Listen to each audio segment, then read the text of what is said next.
ఇక సాఫ్ట్వేర్ ఉద్యోగి సురేందర్ కిడ్నాప్ కేసులో మొత్తం 5గురినైతే పోలీసులు అరెస్ట్ చేశారు. కేసు వివరాలను మాదాపూర్ డీసీపీ మీడియాకు వివరిస్తున్నారు. ఇప్పుడు లైవ్ చూద్దాం. ఈ కిడ్నాప్ ని ప్లాన్ చేయడం జరిగింది. ఈ కిడ్నాప్ చేసిన తర్వాత వాళ్ళు కిడ్నాప్ అయినటువంటి అతనికి సంబంధించినటువంటి భార్యకు కాల్ చేసి 2 crores డిమాండ్ చేయడం జరిగింది. వీరికి వెంటనే ఈమె ద్వారా సమాచారం కూడా వెళ్ళింది. ఇట్లా పోలీసులు వెంటబడుతున్నారనేటటువంటి సమాచారంతో వాళ్ళు కిడ్నాప్ అయినటువంటి అతనితో మనకి ఇన్ఫర్మేషన్ కూడా ఇప్పించారు. నన్ను ఎవరు కిడ్నాప్ చేయలేదు, నేను వాలంటరీగా నాకున్నటువంటి ఫైనాన్షియల్ కమిట్మెంట్స్ని డిస్కస్ చేసుకోవటానికి వాళ్ళతో నా ఫ్రెండ్స్తో వెళ్తున్నాను. సో పోలీసుల్ని ఎట్టి పరిస్థితుల్లో సహకరించాల్సినటువంటి అవసరం లేదు, నేను వాలంటరీగా తిరిగి వస్తానని మనకి నమ్మబలికించడం కూడా జరిగింది. దాన్ని బేస్ చేసుకొని అయినా కూడా వాళ్ళు మాకేం ఇన్వెస్టిగేషన్ అవసరం లేదన్నా కూడా మేము మా టీమ్స్ని కంటిన్యూ చేయడం జరిగింది. సో వీళ్ళు ఆమన్గల్ కడతాల్ రూట్లో వెళ్తున్నట్లు మనకి ఇన్ఫర్మేషన్ వచ్చింది. మధ్యలో వెహికల్ బ్రేక్ డౌన్ అయినప్పుడు కూడా ఎవరైతే కిడ్నాప్ అయినప్పుడు అక్కడ ఉందో ఆమె నిఖిత ఒక వెహికల్ని కూడా వాళ్ళకి ప్రొవైడ్ చేయడం జరిగింది. చివరికి ఈ కిడ్నాప్ అయినటువంటి గ్యాంగ్ మొత్తం కూడా ఆ కడతాల్ ఏరియాలో ఒక ఫారెస్ట్ చెక్ పోస్ట్ దగ్గర వీళ్ళని ప్రశ్నించడం జరిగింది. ఆ టైంలో ఈ పర్సన్ని వాళ్ళు వదిలేసి అక్కడ దరిదాపుల్లో ఉన్నటువంటి ఫారెస్ట్లోకి పారిపోవడం జరిగింది. వీళ్ళందరినీ మనం డిస్ట్రిబ్యూట్ చేసినటువంటి టీమ్స్ అన్ని పకడ్బందీగా వీళ్ళని అదుపులోకి తీసుకోవడం జరిగింది. సో వీళ్ళు ఇనీషియల్గా 2 crores డిమాండ్ చేశారు. ఆ తర్వాత పోలీసులు చేజ్ చేస్తున్నారని తెలిసిన తర్వాత మిల్లిగా 20 lakhs వరకు కూడా వీళ్ళు ఇమీడియట్గా 20 lakhs ఇచ్చినా మేము వదిలేస్తామనేది కూడా వీళ్ళు డిమాండ్. తర్వాత 2 crores నుంచి 1 crore 70 lakhs, 1.5 crore, 1 crore 50 lakhs, 20 lakhs వరకు కూడా వచ్చారు. చివరికి పోలీసుల నుంచి మనకు తప్పించుకునే అవకాశం లేదని తెలుసుకొని ఆ కిడ్నాప్ చేసినటువంటి అతన్ని వదిలిపెట్టి వీరు వెళ్ళిపోవటం జరిగింది. ఈ ఎంటైర్ ఆపరేషన్లో కూడా పోలీసులు 48 hours మొత్తం చేజ్ చేయటం జరిగింది. అయితే ఎవరైతే దీనికి ప్లాన్ చేశారో సురేష్ అనే అతని మీద ఇప్పటికే 21 క్రిమినల్ కేసెస్ ఉన్నాయి. ఇదే గ్యాంగ్ ఇంతకుముందు మన దగ్గర గచ్చిబౌల్లో కూడా అయినటువంటి ఒక కిడ్నాప్ కేసు కూడా ఇన్వాల్వ్ అయ్యారు, అది కూడా డిటెక్ట్ అయింది. సో ఈ సురేష్ అనేటువంటి అతను ఒక 21 కేసెస్లో ఉన్నారు. ఈ వెంకటకృష్ణ అనేటటువంటి అతను నిఖితకి ఎవరైతే అసిస్ట్ చేశారో వీళ్ళిద్దరూ ఒకే చోట ఎంప్లాయీస్గా చేస్తున్నారు. ఇద్దరు మ్యారేజ్ చేసుకోవాలనుకుంటున్నారు. సో మ్యారేజ్ చేసుకోవడానికి ఈ అమౌంట్ కనుక వస్తే మనకి హ్యాపీగా మ్యారీడ్ లైఫ్ లీడ్ చేయొచ్చు అనేటటువంటి ఇంటెన్షన్తో ఇది ప్లాన్ చేయడం జరిగింది. వీళ్ళ మోడస్ ఆపరెండి కూడా తెలిసినటువంటి వాళ్ళనే కిడ్నాప్ చేయటం, వాళ్ళని ఎంతో కొంతకి బెదిరించడం. ఇంతకుముందు గచ్చిబౌలి కేసులో కూడా మనకి ఇనీషియల్గా 1 crore నుంచి స్టార్ట్ చేసి 2 lakhs తీసుకొని వదిలిపెట్టడం జరిగింది. సో వీళ్ళందరి మీద కూడా గ్యాంగ్ ఫైల్ ఓపెన్ చేస్తాము. మెయిన్ అక్యూజ్డ్ మీద పీడీ యాక్ట్ కూడా ఇన్వోక్ చేయడం జరుగుతుంది. లేదండి, నిఖితకి వెంకటకృష్ణ అనే అతని ద్వారా ఈ సురేష్ అనేటటువంటి అతను పరిచయం అయ్యారు.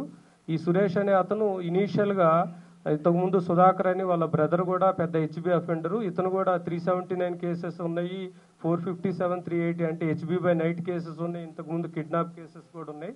ఈ వెంకటకృష్ణ అనే అతని మీద కూడా జీడిమెట్లో ఒక ఎన్డీపీఎస్ కేసు ఉంది, కూకట్పల్లి ఏరియాలో కిడ్నాప్ కేసు ఉంది.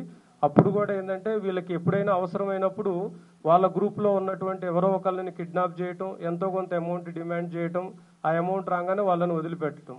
ఈ ఇష్యూలో కూడా నిఖిత ప్లాన్ చేసింది ఏంటంటే కిడ్నాప్ అవ్వగానే ఇది పోలీసులకు ఎట్టి పరిస్థితుల్లో ఆ ఇన్ఫర్మేషన్ రాదు. సో ఎంతో కొంత అమౌంట్ అనేది, ఎందుకంటే వాళ్ళ కజిన్ బ్రదర్ బాగా వెల్ ఆఫ్ ఉన్నాడు, రీసెంట్గా కూడా కొత్త హౌస్ తీసుకోవడం జరిగింది, హౌస్ వార్మింగ్ సెరమనీ అదంతా అటెండ్ అయ్యారు. సో దీని గురించి ఒక 2 months పాటు రెక్కీ చేయడం కూడా జరిగింది. సో వాళ్ళు ఇమీడియట్గా మనకి ఎంతో కొంత అమౌంట్ ఇస్తారనేటటువంటి ఇంటెన్షన్తో ఇది ప్లాన్ చేశారు. అయితే ఆ కార్యం కూడా కిడ్నాప్ చేసే క్రమంలో వేరే ఎంప్లాయీస్ ఐడెంటిఫై చేయటం వల్ల, వేరే అక్కడ ఉన్నటువంటి పర్సన్స్ ఐడెంటిఫై చేసి డైల్ 100 కాల్ చేయటం వల్ల ఇదంతా ఈ ఎపిసోడ్ అంతా ఎక్స్పోజ్ అయింది. సో ఆ ఎక్స్పోజ్ అయ్యేసరికి వాళ్ళు పోలీసులు ఎంటబడుతుంటే ఈ విక్టిమ్తోనే మనకి అందరికీ కాల్ చేయించారు. సో నేను ఇది నాకున్నటువంటి ఫైనాన్షియల్ కమిట్మెంట్స్ని డిస్కస్ చేయడానికి వెళ్తున్నాను, దీంట్లో ఎలాంటి కిడ్నాప్ లేదు అనేటటువంటిది. అయినా కూడా పోలీసులు చాకచక్యంతో 48 hours వీళ్ళందరినీ అదుపులోకి తీసుకోవడం జరిగింది. ఈ ఎంటైర్ ఇన్వెస్టిగేషన్లో కూడా ఎంతో ఓపికతో సహకరించినటువంటి ప్రింట్ అండ్ ఎలక్ట్రానిక్ మీడియాకు కూడా మేము ప్రత్యేకంగా ధన్యవాదాలు తెలియజేస్తున్నాం.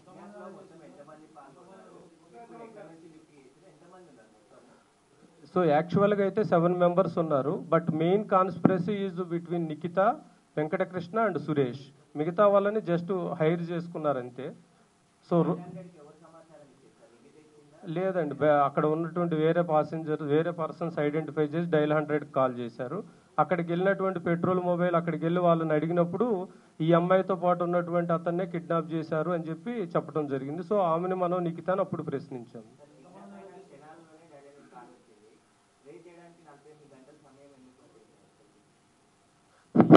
ఏదైనా సరే ఒక ఇష్యూని మనం 360 డిగ్రీస్లో యాంగిల్లో అబ్జర్వ్ చేయాలి. ఏదైనా సరే డిటెక్ట్ అయిన తర్వాత మనకు అది చాలా చిన్నది అనిపిస్తుంది. బట్ డిటెక్ట్ అయ్యేటప్పుడు మేము చాలా సిస్టమేటిక్ ప్రొసీజర్ ఫాలో అవ్వాలి. విక్టిమ్కి సంబంధించి ఎట్టి పరిస్థితుల్లో ప్రాణహాని లేకుండా మనం రెస్క్యూ చేయాలి అది. సో 48 అవర్స్లో ఇంత మిస్టరీని ఛేదించడం అనేది చాలా ప్రొఫెషనల్ స్కిల్స్తో కూడుకున్నటువంటి పని. దీనికి అన్ని రకాలుగా మేము SOP ఫాలో అయ్యి మేము రెస్క్యూ చేయడం జరిగింది.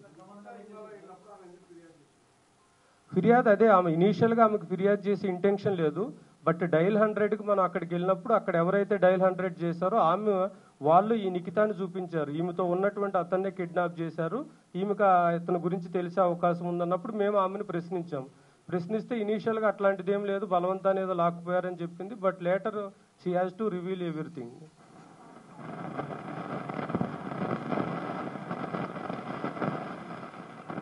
అదేనండి మన దగ్గర పోలీస్కి లేదండి. సో అందుకనే ఎలాంటి స్పెక్యులేషన్స్కి తావు లేకుండా జరిగినటువంటి ఇన్వెస్టిగేషన్ మొత్తాన్ని మేము ముందు పెడుతున్నాము. సో అక్కడ మనం అన్ని డైరెక్షన్స్లో మనం టీమ్స్ని పంపించడం జరిగింది. సో మనకి ఈ టోల్ ప్లాజాస్ దగ్గర కానీ ఇటు దగ్గర కానీ ఏదైతే వెహికల్లో వాళ్ళు స్విఫ్ట్ డిజైర్లో ఫస్ట్ కిడ్నాప్ చేశారో దాన్ని ట్రాక్ చేశాము. ఆ తర్వాత ఆ వెహికల్ బ్రేక్ డౌన్ అవటం, మరలా ఈ నిఖిత వెంకటకృష్ణ కలిపి వాళ్ళకి విక్టిమ్కి సంబంధించినటువంటి కార్ని తీసుకెళ్లి మరలా ఇచ్చారు. సో ఆ కారులో మరలా వాళ్ళు వెళ్తున్నప్పుడు అక్కడ ఫారెస్ట్ చెక్ పోస్ట్ దగ్గర వీళ్ళందరూ మాస్కులు వేసుకొని ఉంటాం. మాస్కుల్లో ఉన్నప్పుడు వాళ్ళు ఫారెస్ట్ అఫీషియల్స్కి అనుమానం వచ్చి వివరాలు అడిగినప్పుడు వెంటనే ఇతను రివీల్ చేయటం, ఇట్లా నన్ను హైదరాబాద్ నుంచి కిడ్నాప్ చేస్తున్నారని అప్పటికే మనం అన్ని చోట్ల కూడా మనం ఇన్ఫర్మేషన్ ఇచ్చి ఉంటాం.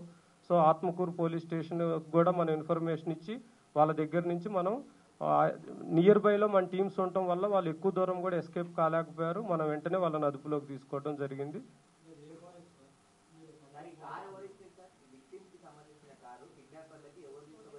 నిఖితనే, వెంకటకృష్ణ ఉన్నారు కదా అసోసియేట్. వెంకటకృష్ణ ఫస్ట్ నుంచి వాళ్ళతో లేడండి. సురేష్, రాజేష్, రోహిత్ వీళ్ళు గ్యాంగ్ ఉంది. వెంకటకృష్ణ నిఖిత ఇక్కడే ఉన్నారు. వెంకటకృష్ణనేమో కృష్ణా డిస్టిక్ పెనమలూరు అండి, నిఖితాదేమో గుంటూరు డిస్టిక్ మాచర్ల.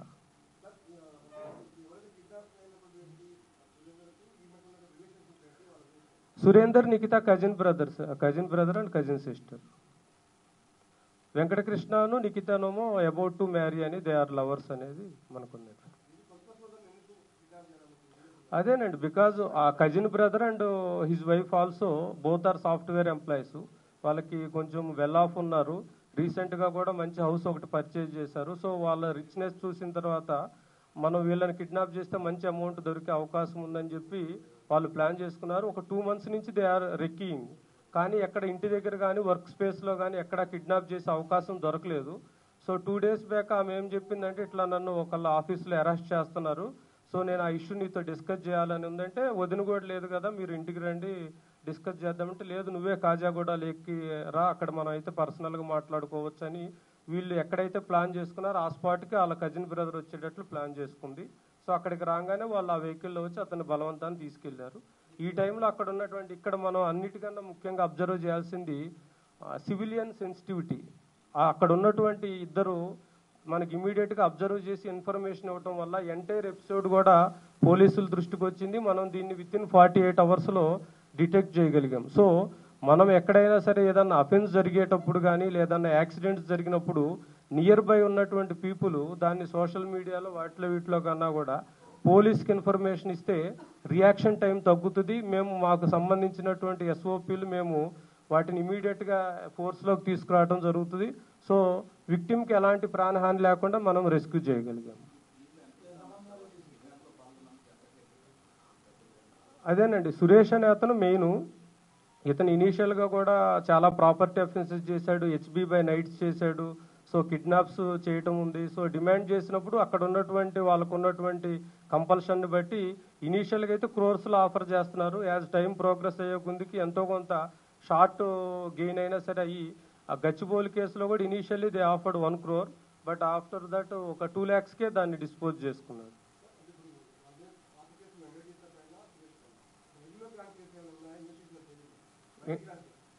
బయటికి రాని కేసులు ఏం రాలేదండి, ఇంకా అవి కూడా వెరిఫై చేస్తాము. మనకైతే ఇప్పుడు సురేష్ అనే మీద అయితే మనకి 21 కేసెస్ ఉన్నాయి, ఇది కూడా కలిపి 22. వెంకటకృష్ణ మీద ఆల్రెడీ 2 కేసెస్ ఉన్నాయి, కోకట్పల్లి అండ్ జీడిమెట్ల పిఎస్ లిమిట్స్లో. ఈమె నిఖిత మీద అయితే దిస్ ఈజ్ ఫస్ట్ కేసు. ఇప్పుడు మేము 4 members అరెస్ట్ చేస్తున్నామండి, ఇంకా 3 members సబ్స్కాండ్లో ఉన్నారు, చేస్తాం. 5 members. చందు అండ్ వెంకట్ సబ్స్కాండ్లో వేరండి.